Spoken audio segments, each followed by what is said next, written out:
Descobertas de Israel, cidade de Davi. Uma coisa é ler na Bíblia, outra é vê-la ganhar vida.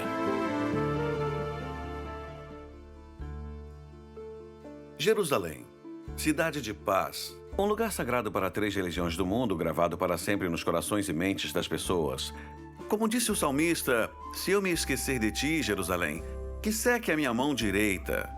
Segundo o Midrash Tahilma, a tradição judaica diz que o umbigo é o centro do corpo humano, então a terra de Israel é o umbigo do mundo. E em seu centro está Jerusalém. Apesar de ter menos de 1 quilômetro de extensão, a antiga cidade de Jerusalém é o lar de locais de grande importância religiosa para judeus, muçulmanos e cristãos. Ali encontram-se a Esplanada das Mesquitas, o Muro das Lamentações, o Domo da Rocha, a Mesquita de Al-Aqsa e a Basílica do Santo Sepulcro. Com uma história que remonta a 4.000 anos antes de Cristo, Jerusalém é uma das cidades mais antigas do mundo. Em toda a sua história, Jerusalém já foi 2 vezes destruída, cercada 23 vezes, atacada 52 e tomada e retomada 44 vezes. Literalmente com camadas e camadas de destroços históricos e artefatos acumulados. É uma cidade como nenhuma outra. É tanto o sonho quanto o pior pesadelo de um arqueólogo. E onde é difícil não pisar de modo literal ou figurado, em uma terra santa. Durante o século XIX, devotos cristãos eruditos, viajantes e, posteriormente, membros de missões diplomáticas europeias ao Oriente Médio começaram a descobrir locais e decifrar escrituras que ajudaram a promover uma nova abordagem da arqueologia. O trabalho de exploração se estendeu da antiga cidade de Jerusalém ao bairro de Silwan, na Jerusalém Oriental, resultando em novos descobrimentos emocionantes. Após décadas de pouco ou nenhum trabalho, a atividade arqueológica em Jerusalém Oriental foi retomada nos anos de 1980. A maior parte das escavações recentes teve o apoio da Autoridade de Antiguidades de Israel, com suporte financeiro da organização Cidade de Davi, ou Ur David Foundation, que através de seus esforços levaram ao público novas e emocionantes escavações. Pessoas vêm de todo o mundo para visitar esses locais que podemos ver hoje. E são tantas coisas para conhecer na área da cidade sagrada que, por sorte, temos 2 guias turísticos que dividem conosco seu conhecimento, ideias e impressões pessoais. Ao longo dos anos, o pastor John Hagee levou muita gente para conhecer a Terra Santa. O pastor Matt Hagee também acompanhou essas viagens. E hoje veremos em primeira mão um pouco da importância dessas novas descobertas. Com eles, seguiremos os passos de Abraão, Davi, Batseba, Ezequias, Jesus e os apóstolos enquanto vivenciavam as maravilhas da cidade de Davi. A crucificação, Domo da Rocha, Selo de Jucal, Antiga Jerusalém, Basílica do Santo Sepulcro, Muro das Lamentações, Tanque de Siloé, Cidade de Davi.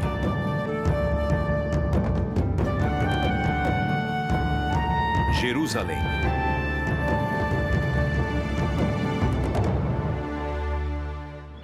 Estou na cidade de Davi, uma das maiores e mais recentes descobertas arqueológicas na história de Israel. Essa cidade confirma que o rei Davi foi um dos reis mais importantes de toda a história de Israel. No momento, existem acadêmicos que afirmam que Davi foi um rei insignificante. Obviamente, eles não estudam a Bíblia. Eu não julgo a Bíblia por outros livros. Eu julgo outros livros pela Bíblia. A Bíblia apresenta o rei Davi como um guerreiro estadista. Era um poeta, era um profeta, era um cantor de Israel. Foi ele quem reuniu várias tribos que eram dispersas e impulsionou a Idade de Ouro de Israel. Quando ele chegou à cidade de Davi e conquistou a cidade de Jerusalém dos Jebuseus, ele reuniu as tribos que estavam no norte e no sul e trouxe uma unidade para essa nação. E foi então que Jerusalém virou a cidade capital. Reino de Israel, Jerusalém. Que podemos comparar a Washington, D.C., a cidade capital dos Estados Unidos. Por isso, Davi chamou esse lugar de Cidade de Davi, e por isso, com frequência, me refiro a Jerusalém como Jerusalém D.C., Jerusalém, Davi capital. Então, trata-se de um lugar bem histórico. Eu quero que vejam alguns dos lugares mais importantes daqui para saberem exatamente do que estamos falando. Ali, bem na base da colina, na parte inferior de todas essas rochas caídas ali, vemos 2 colunas quadradas que fazem parte da casa de Davi. mencionada na Bíblia. E embaixo daquele manancial, perto daquele teto vermelho, podem ver que há 3 pavimentos abaixo fica o poço que levava água para a casa de Davi. Agora, virando a câmera, nós seguimos em frente por este vale de Cedron, subindo pela lateral da montanha, e vemos onde estão as sepulturas que remontam à época do rei Davi. E ali na frente, na Encosta Verde, podemos ver o lugar onde fica a muralha original da antiga cidade de Jerusalém. E logo, naquela outra Encosta Verde, foi onde Abraão levou seu filho Isaac para sacrificá-lo ao Senhor. E eu estou aqui com Doran Spillman, que é o diretor de desenvolvimento da cidade de Davi. E ele trouxe algumas imagens maravilhosas da cidade original. Doran, pode mostrar as imagens da cidade e explicar do que se tratam? Claro, com certeza. Aqui podemos ver a cidade de Jerusalém atual. A cidade original de Davi. Aqui fica a antiga muralha da cidade. Sendo assim, Jerusalém da Bíblia vai além da muralha da cidade. E nesse pequeno vale abaixo fica uma antiga estrada que está embaixo da via moderna de hoje, que vai até a parte baixa da cidade e chega até o vale bem ali, naquela direção do nosso lado direito. Então, essa pequena península era um lugar pequeno, com talvez 2.500 pessoas, mas que no mundo original foram as 2.500 pessoas mais importantes na Bíblia. Esse é exatamente o mesmo lugar de hoje, com base em evidências arqueológicas. Aqui fica o templo, a área de Deus. Depois, um pouco mais abaixo, temos o Palácio do Rei Davi, com evidências arqueológicas fenomenais e, por último, onde o povo vivia.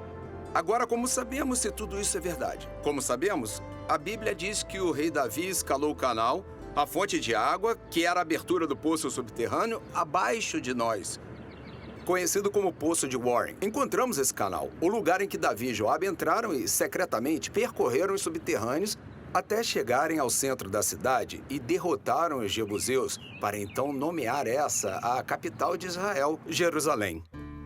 Quando Davi e Joabe conquistaram Jerusalém, ela já era uma cidade muito antiga e já havia mudado de mãos muitas vezes. Mas essa cidade tinha sido e continuaria sendo testemunha de acontecimentos importantes na história bíblica. Cidade de Davi. Muralha de Melquisedeque. Apesar de a região ser frequentemente denominada como Cidade de Davi, sua história remonta a muitos séculos antes do reinado do rei Davi. Pegue, por exemplo, a Muralha dos Cananeus, também conhecida como Muralha de Melquisedeque, um paredão de 26 metros de altura que data de 1800 a.C., um período conhecido como a Era dos Patriarcas, quando Jerusalém era um pequeno enclave fortificado controlado por povos cananeus. Sua estrutura enorme se tornou parte de uma passagem protegida construída até uma nascente próxima, que naquela época era a única fonte de água da cidade. Uma parte da muralha foi descoberta em 1909 e seguiram-se mais escavações até, recentemente, em 2009. Esse período também ficou conhecido como Época de Abraão, ou Abrão, como ficou primeiramente conhecido. Uma figura importante dentro das 3 principais religiões dos locais sagrados da região. Estamos diante de um dos lugares mais antigos na história da Bíblia.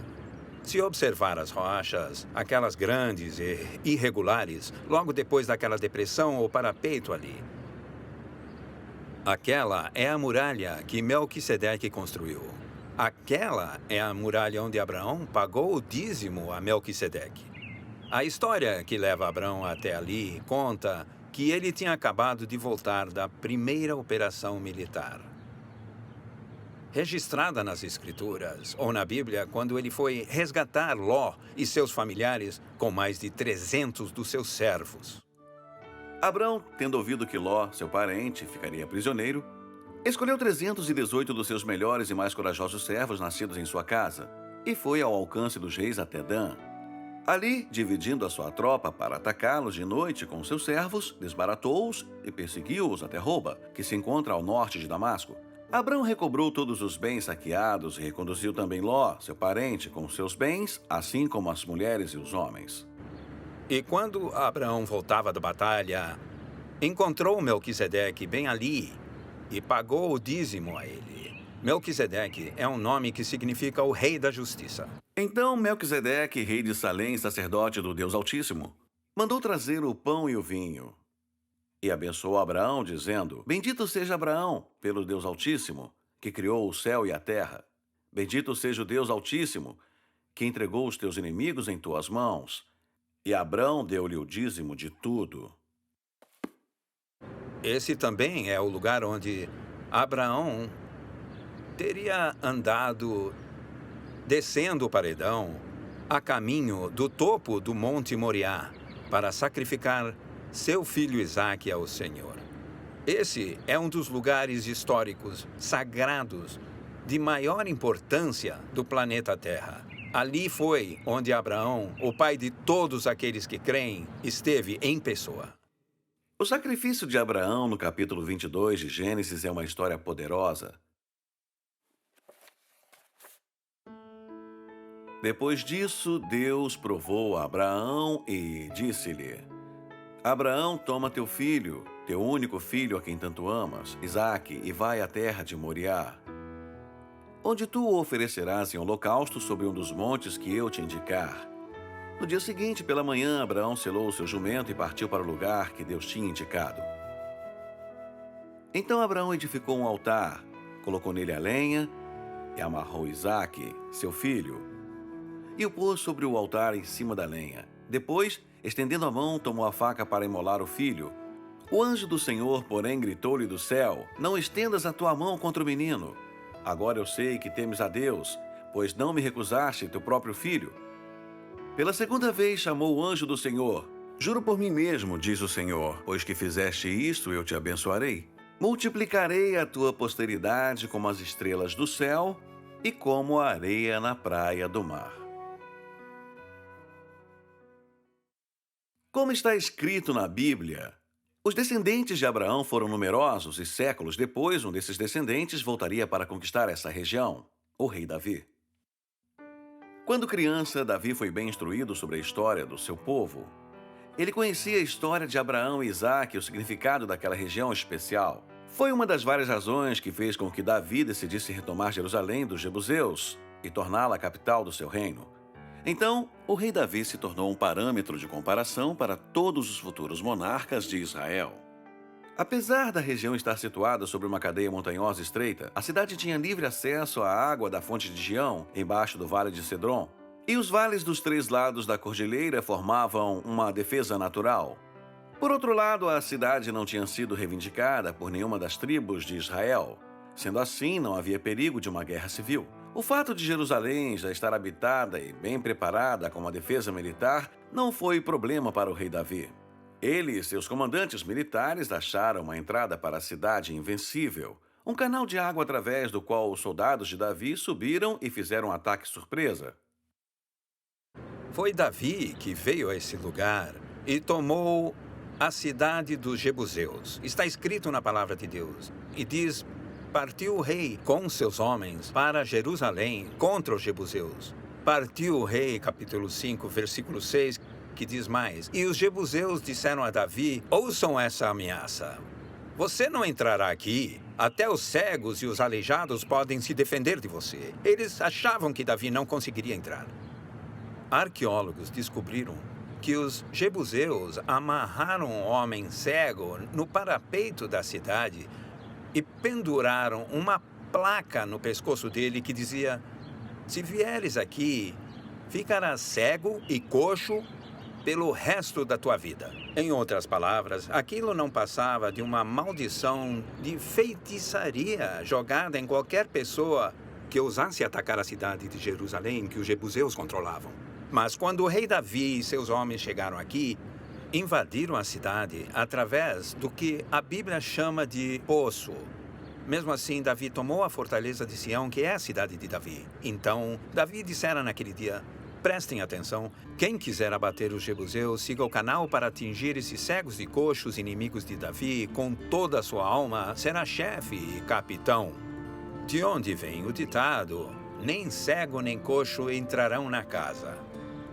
Agora vamos ao poço ou canal de Warren, por onde o rei Davi e seus guerreiros invadiram a antiga cidade de Jerusalém.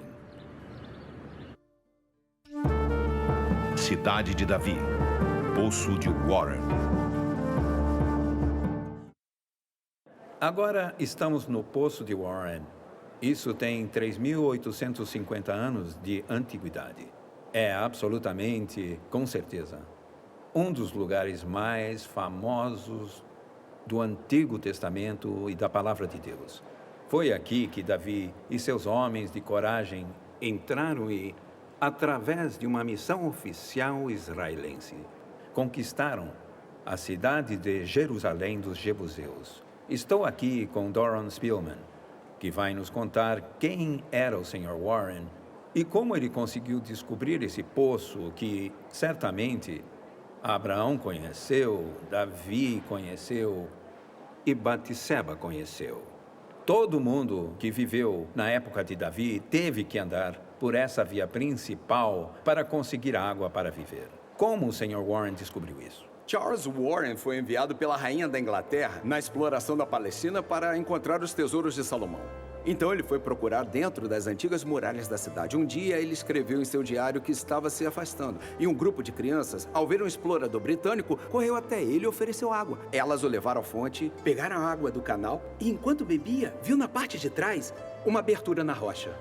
E perguntou, o que tem naquela abertura? E responderam, ninguém está dali vivo. Mas claro, como era explorador, pegou uma tocha, foi andando pelo canal seguindo o sentido da água. E acima dele viu outra abertura, que é o poço atrás de nós. Então ele se arrastou até lá e quando chegou no final, estava na frente da montanha. Falou, onde estou? Com certeza se lembra das escrituras que dizem que Davi conquistou Jerusalém através dos túneis da cidade. Esse caminho, um pouco depois das escadas, era a principal via do mundo antigo. Para viver, você tinha que conhecer esse lugar. A palavra fala disso aqui. Em sua busca por uma fonte de água subterrânea dentro da cidade, os habitantes da cidade de Jerusalém logo descobriram que suas ferramentas da Idade do Bronze não eram compatíveis com a resistência da rocha, mas eles conseguiram trabalhar com caste natural ou fissura natural, uma característica comum de erosão nesse tipo de rocha menos firme. Seguindo caste e escavação vertical alternada com horizontal, eles conseguiram pouco a pouco abrir um túnel escuro e angular, com uma queda gradual pela terra. O túnel virou uma escada de caracol que desembocava em uma caverna natural, localizada fora das muralhas da cidade. No outro extremo dessa grande caverna, os escavadores finalmente chegaram às águas cristalinas da fonte de Gião. E essa água preciosa e pura continua a minar na superfície até hoje. Essa caverna, que tem 3.850 anos, vem de antes da Idade do Ferro. Como fizeram para passar através dessas rochas sólidas? Sem picaretas, ferro, algo mais forte do que essa rocha que estou olhando. Como eles fizeram? A única coisa que tinha na época era de bronze, um material pouco firme. Então começaram por cima, bem onde estamos, e com outra equipe na fonte de água, começaram a escavar. E acho que a razão para fazerem isso, primeiramente, foi para seguir uma fissura na rocha, que começa aqui e vai até chegar à água. Certo. Mas o que os motivava a levantar de manhã, fazer uma refeição leve e trabalhar o dia todo, com os filhos e os netos também trabalhando até tudo acabar, é que eles sabiam que se isso não fosse feito, não teria como chegar na água. E Jerusalém não sobreviveria. Era isso que motivava as pessoas. Sabe quantos anos eles levaram para fazer isso? Tem alguma ideia? Não sabemos quantos anos, mas sabemos que foram muitas gerações. Como se você começasse e seus bisnetos terminassem. Então, esta fonte de água é a razão de Jerusalém estar aqui. Sem essa água, a cidade não estaria aqui hoje, estou certo? Com certeza. É a energia vital da cidade. Mais tarde, viajaremos pelo Poço de Warren para ver a energia vital da cidade, a fonte de Gião. Cidade de Davi. O reinado de Davi. Depois de conquistar Jerusalém, Davi trabalhou para unir Israel, o reino do norte, e Judá, o reino do sul, sob seu governo, com Jerusalém como capital. Davi estabeleceu-se na fortaleza e chamou a cidade de Davi. Cercou-a de muralhas desde Milo, e construiu no interior. Davi ia se fortificando e o Senhor, Deus dos exércitos, estava com ele. O rei de Tiro, Irão, mandou-lhe mensageiros com madeira de cedro, carpinteiros e pedreiros para construir-lhe um palácio. Aquela é a casa de Davi, bem ali embaixo. O segundo livro de Samuel se refere a Davi se estabelecendo na fortaleza depois de ser ungido. Uma escavação prévia revelou o que muitos acreditam ser parte da fortaleza dos jebuseus que Davi conquistou. A arqueóloga israelense Ayla Mazar trouxe à tona a hipótese de que a famosa estrutura de pedra pudesse ser a fortaleza citada em 2 Samuel, quando é dito que Davi se estabeleceu na fortaleza de seu palácio. Com isso como um ponto de referência, Mazar olhou para cima e supôs onde o palácio poderia estar localizado. Então começaram a escavar ali. Mazar e sua equipe escavaram durante anos, passando por diversas camadas de achados arqueológicos, que representavam vários períodos de tempo e civilizações. Em 2005, no nível mais profundo da escavação, descobriram os restos da fundação de um grande edifício público. Fragmentos de cerâmica e selos do governo foram encontrados na escavação, que levaram à conclusão de que se tratava de ruínas do século X a.C., a época do rei Davi. A idade, tamanho e localização levou Mazar a sugerir que o local poderia conter os restos do palácio do rei Davi. O palácio de Davi provavelmente ficava no cume da cidade, com vista para as casas se estendendo para as ladeiras. Durante a primavera, a Bíblia diz que, quando os reis saíram para a guerra, Davi ficou no luxo de seu palácio, com vista direta para os telhados abaixo. Estamos o mais próximo possível de calcular no ponto exato onde o rei Davi olhou sobre sua varanda e viu Batseba. Tenho certeza de que já estão muito familiarizados com essa história. Mas se por acaso você pensa que Davi era uma pessoa lasciva, entenda que, desse ponto de vista, ele estava acima da colina, olhando lá para baixo. E que era muito comum uma mulher se banhar no terraço da casa. E Batseba estava no terraço tomando banho, o que era uma coisa adequada, quando aconteceu de Davi olhar por essa varanda lá para baixo e ver Batseba se banhando. E isso desencadeou uma reação em sua alma carnal que o levou a um grande julgamento de Deus. Essa história muito conhecida da ruína de Davi segue no segundo livro de Samuel. Davi tem relações com Batseba, que resultam em uma gravidez. Na tentativa de esconder isso, Davi ordena que Urias, o marido dela, volte da guerra para casa, esperando que se deite com a esposa. Mas o plano de Davi não dá certo. Então ele manda Urias de volta para o lugar mais perigoso da frente de batalha e ordena que o deixem sozinho, para que seja ferido e morra. Por ter matado Urias, o marido de Batseba, Deus não o deixou construir o templo.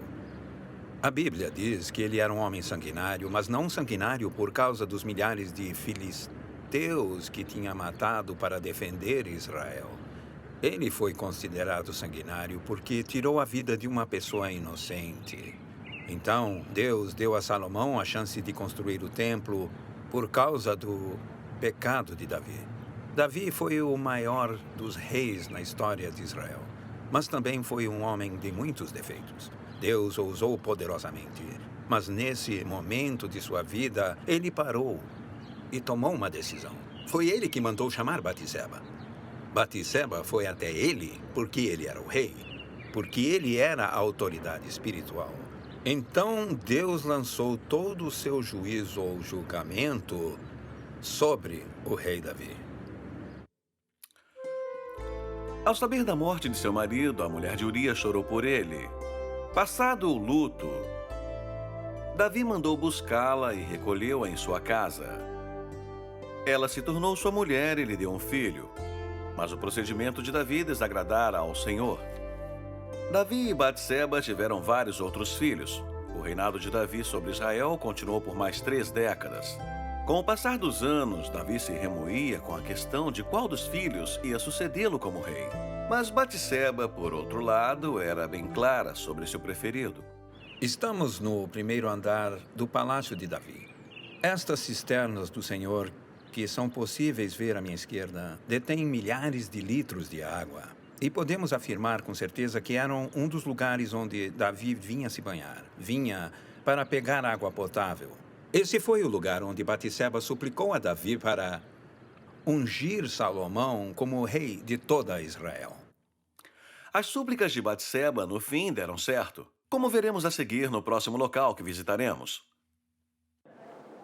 Estamos seguindo pelo canal de água que Davi e seus guerreiros cruzaram para tomar a cidade de Jerusalém dos Jebuseus.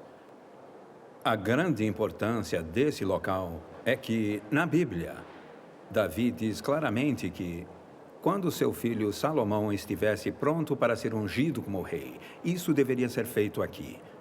Então, vou pedir a Doron que leia o versículo e nos mostre exatamente onde Salomão foi ungido dentro desse poço. É isso mesmo.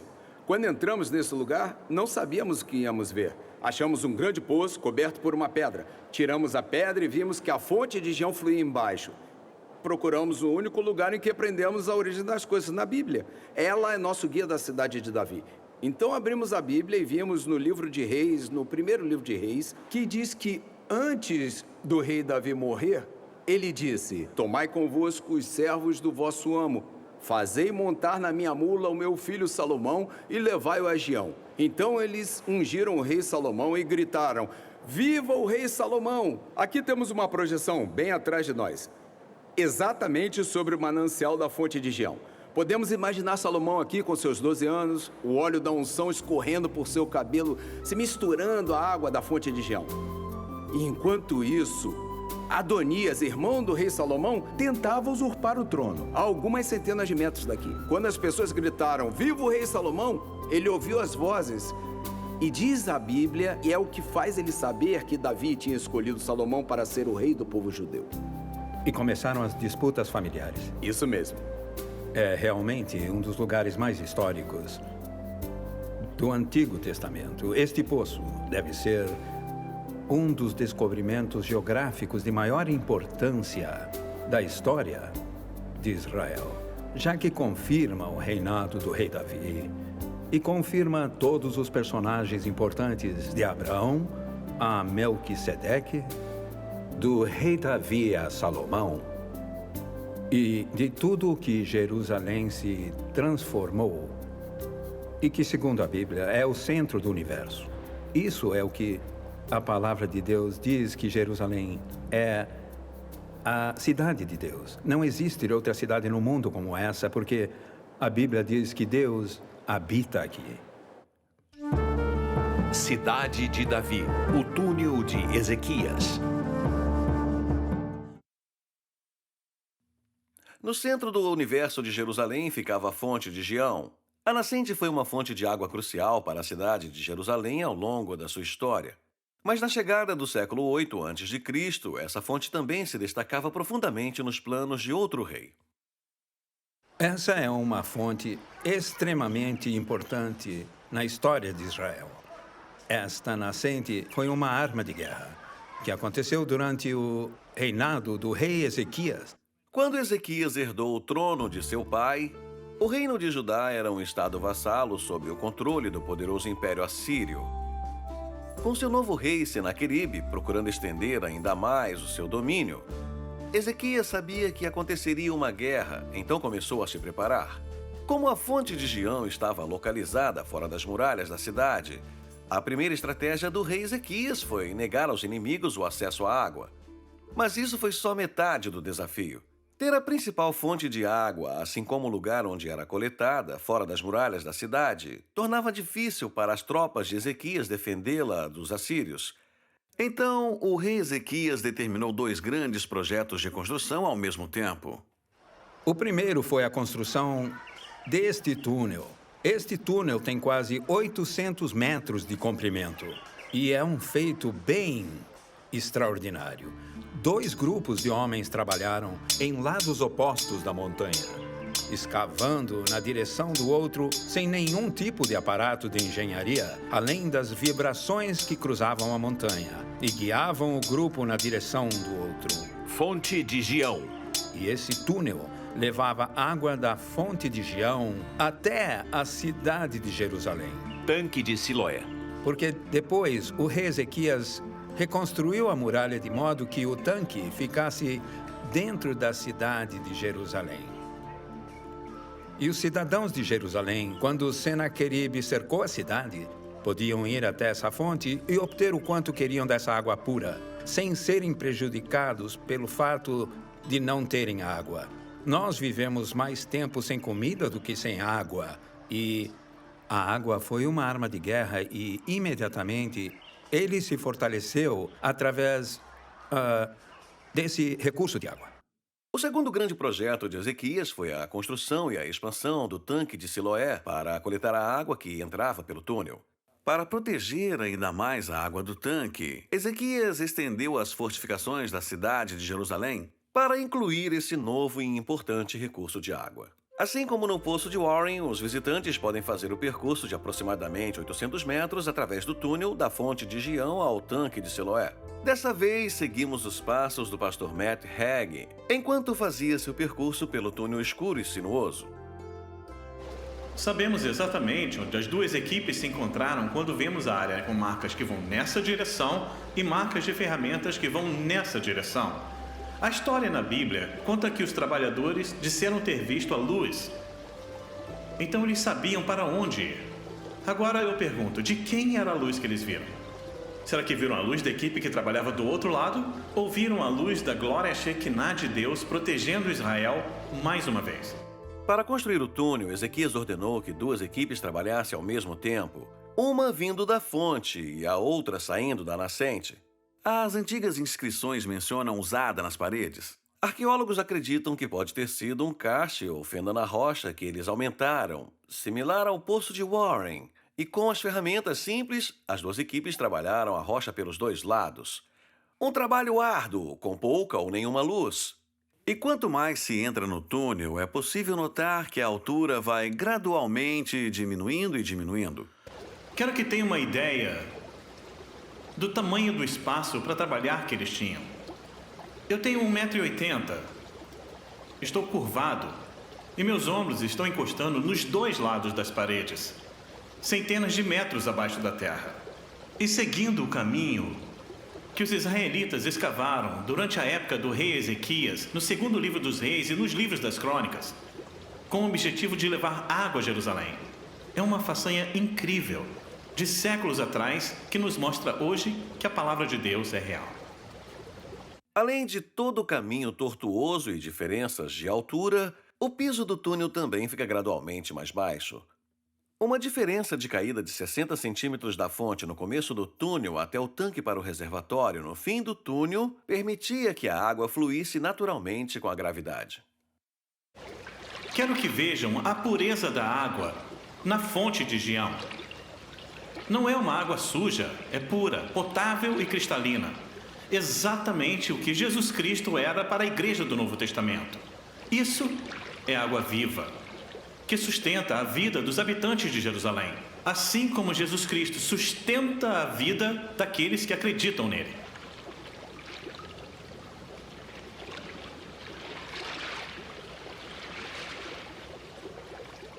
Após a longa viagem pela escuridão no túnel de Ezequias, o primeiro tanque encontrado ao sair era o bizantino, construído durante o século IV e V a.C. Ali também encontravam-se as ruínas do antigo tanque de Siloé, que foi originalmente construído por Ezequias para coletar a água que vinha do túnel, assim como a entrada da fonte de Gião e do túnel. A área ao redor do tanque de Siloé foi reconstruída e modificada ao longo dos séculos.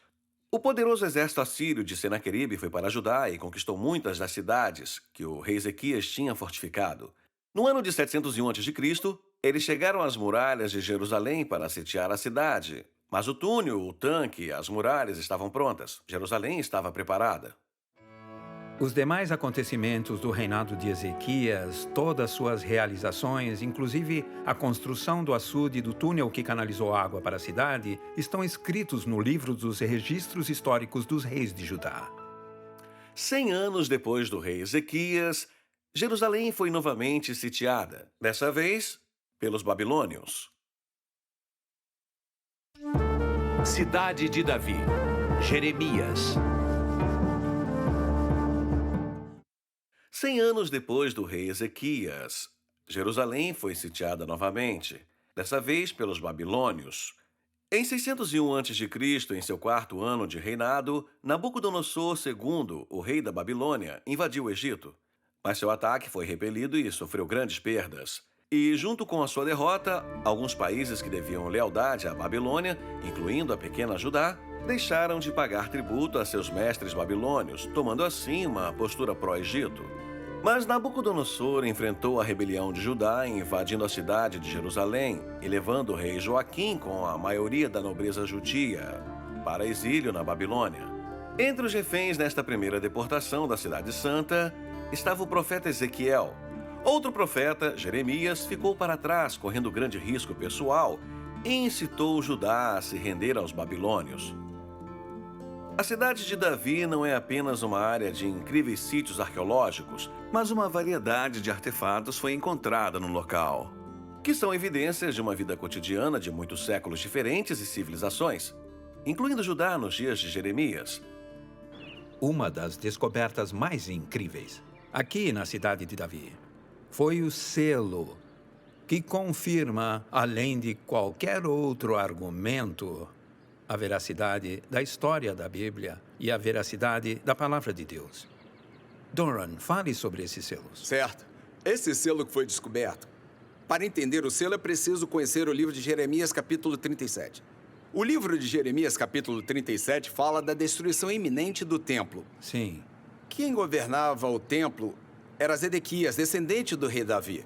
Zedequias queria uma bênção do profeta. Então enviou um mensageiro para receber essa bênção, que foi até o profeta e voltou com uma maldição. Você vai morrer, Zedequias. Seus filhos vão morrer e essa cidade ficará em chamas, a menos que se entregue aos babilônios. O mensageiro foi até o rei da linhagem de Davi e disse: vamos matar esse profeta. O rei disse: faça o que quiser. Então o mensageiro, com mais 3 homens, pegaram o profeta Jeremias e o jogaram na cisterna. E ele afundou na argila do tanque. O nome do mensageiro, de acordo com a escritura, é Jucal, o filho de Selemias. Aqui, bem embaixo dos seus pés, pastor, encontramos esse selo, que diz claramente em hebraico antigo: Jucal, filho de Selemias, filho de Shevi. Uau! Uau! A verdade irrefutável, histórica e arqueológica, que valida a veracidade da palavra de Deus. A inscrição de argila do selo remonta ao tempo do profeta Jeremias, mas foi uma parte da coleção de artefatos encontrados na escavação dos reservatórios sob a grande estrutura pública que levou o arqueólogo Amazar a sugerir que talvez fosse o Palácio de Davi. Com a continuação do trabalho no sítio, a doutora Amazar encontrou uma inscrição de argila idêntica, com outro nome encontrado no livro de Jeremias, no mesmo versículo: Gedelias ben Pashur. E Safatias, filho de Matã, Gedelias, filho de Fassur, Jucal, filho de Selemias, e Fassur, filho de Melquias, ouviram as palavras que Jeremias pronunciara diante de todos. Oráculo do Senhor, dizia ele: aquele que ficar na cidade morrerá pela espada, fome e peste. Ao passo que o que sair a fim de se entregar aos caldeus viverá. Mas o rei Zedequias não escutou o profeta Jeremias e não se rendeu aos babilônios. Então o exército do rei Nabucodonosor tomou Judá e Jerusalém. Cidade de Davi. O Novo Testamento. Com a derrocada do rei Zedequias e a destruição do primeiro templo, um longo período de domínio judeu sobre Jerusalém teve fim durante a vida de Jeremias. Nos séculos seguintes, Jerusalém cairia sob o domínio dos babilônios, dos persas, dos gregos, dos asmonianos e até de Roma. Durante a vida de Jesus e nos primeiros anos da Igreja, Jerusalém foi parte do vasto Império Romano, por decreto de Roma, sobre o reinado de Herodes o Grande. Os inúmeros sítios arqueológicos encontrados na cidade de Davi ou no bairro de Silwan são importantes, não só na história judaica e islâmica, mas também para a história cristã. Além de ser a cidade de Abraão, Davi, Ezequias, Jeremias e muitos outros personagens importantes que encontramos no Antigo Testamento, Jerusalém também teve um papel importante na vida de Jesus e seus primeiros seguidores, como vemos no Novo Testamento. Ao ficar para trás para dialogar com os anciãos do templo quando tinha apenas 12 anos, até seu regresso triunfal à cidade no Domingo de Ramos, Jesus era atraído por Jerusalém. No decorrer dos séculos anteriores, cada nova civilização dominadora buscou destruir, reconstruir e expandir várias partes de Jerusalém para satisfazer suas necessidades. O rei Herodes não foi exceção. O período de dominação romana foi uma época de reconstrução e expansão em Jerusalém, incluindo a reconstrução de Herodes do Segundo Templo, a construção de um palácio e o aumento das muralhas ao redor da cidade em crescimento. Do ponto de vista arqueológico, significa que quase qualquer lugar de escavação terá restos de mais de um século ou de civilização, o que demonstra claramente o seguinte local, o Tanque de Siloé. O local fica no final do túnel de Ezequias e possui os restos de 2 tanques. O primeiro da época bizantina e o descoberto posteriormente, maior e mais raso. Acredita-se que esse tanque maior e mais raso, uma reconstrução da época romana, de um tanque originalmente criado pelo rei Ezequias, para coletar a água que vinha de seu túnel recém-construído. Provavelmente, essa versão seja o tanque que teria sido usado durante a vida de Jesus. Essa é a água que originou o tanque onde Jesus disse a um homem cego para ir se lavar. Quando lemos essa história no Novo Testamento, a Bíblia diz que Jesus cuspiu em sua mão e, com o pó, pegou aquela lama molhada com a saliva e colocou nos olhos do cego. E por que Jesus fez isso? Pediu que o homem lavasse os olhos nesse lugar. Jesus fez isso porque era a crença do povo judeu no século I e que havia o poder da cura no primeiro varão que nascesse em cada família. Então, Jesus queria dizer a todo o povo judeu, simbolicamente, sou o primogênito do meu pai e eu tenho o poder da cura. Eu sou o maior dos médicos. Ele ainda é o maior dos médicos. Ele mandou um homem ali um dia com lama nos olhos e disse, lava-te no tanque, nessas águas. E quando o cego se lavou nessa água, teve a visão curada. O Jesus que esteve aqui é o Jesus que responde quando você clama pelo nome dele. Ele disse, clama a mim e responder-te-ei e anunciar-te-ei coisas grandes e ocultas que não sabes. O Tanque de Siloé, do século I, não é o único lugar da região onde era possível encontrar Jesus. Acabamos de sair do Tanque de Siloé. Essa é a antiga passagem que leva ao tanque. Essa é a passagem que o homem cego teve que usar para ir até lá se lavar no tanque de Siloé. Após se lavar e conseguir enxergar, então, pela primeira vez, ele subiu esses degraus a caminho do templo. E, certamente, Jesus Cristo caminhou sobre essas pedras, porque esse era o caminho para o templo. E ele ia até lá regularmente para adorar, porque era um rabino judeu praticante. Há certos lugares em Israel onde se ouve os guias dizerem, a tradição diz, aqui não é um desses lugares. Esse lugar é onde Jesus Cristo, o Filho de Deus, andou. Escavações meticulosas e trabalhos de restauração continuam sendo feitos no caminho do templo, conhecido como Caminho de Herodes, e no Tanque de Siloé do século I. Quanto mais se descobre, mais aprendemos sobre essas estruturas. Com base nos achados, arqueólogos elaboraram um conceito de como essas estruturas deviam ser em determinados momentos da história. Agora, estou aqui ao lado de uma representação histórica e arqueológica do Tanque de Siloé. Eu me encontro bem aqui. Acabei de caminhar por aquelas escadas e chegar a essa posição.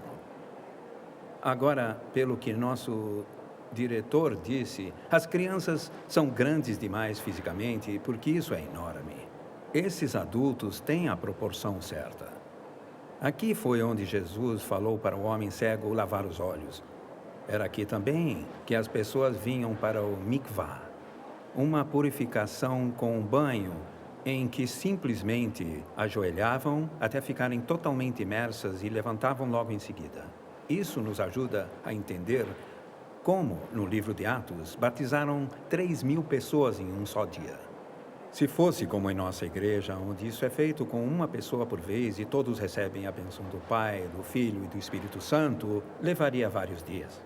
Mas aqui, eles só andaram até a água, ficaram alinhados, se abaixaram, dobrando os joelhos e, quando a água cobriu a cabeça, levantaram e estavam batizados. Era muito eficiente, talvez algo que a igreja devesse considerar. Mas isso é uma linda representação artística do tanque de Siloé, por onde Jesus caminhou, onde milagres foram realizados e as raízes de nossa fé estão retratadas. A Bíblia diz que se os homens não me louvarem, as próprias pedras clamarão e me louvarão.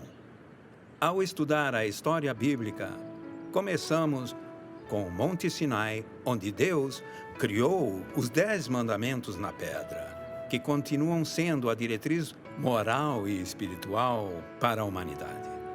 Quando Josué e os filhos de Israel entraram em Israel, construíram um altar enorme. E esse altar foi encontrado pelos arqueólogos, onde se sacrificavam ao Senhor para serem levados à Terra Prometida. Ao chegar ao local chamado Calvário, uma pedra nos diz bem alto que nossa redenção é com sangue.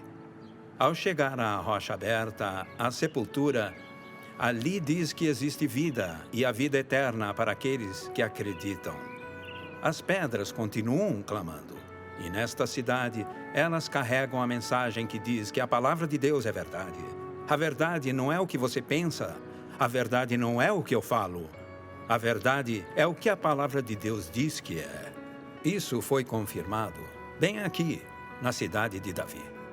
As escavações continuam assim como as descobertas. Um selo de osso da época do primeiro templo, uma estatueta de mármore, uma placa de calcário de quase 3.000 anos atrás. Quem sabe que tesouros ainda serão descobertos? Quero encorajar todos vocês a virem a Israel, em algum momento no futuro. A cidade de Davi é uma parada obrigatória.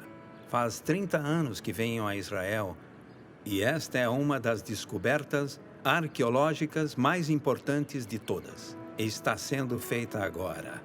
É algo inédito e muita gente só verá isto neste filme que você está vendo.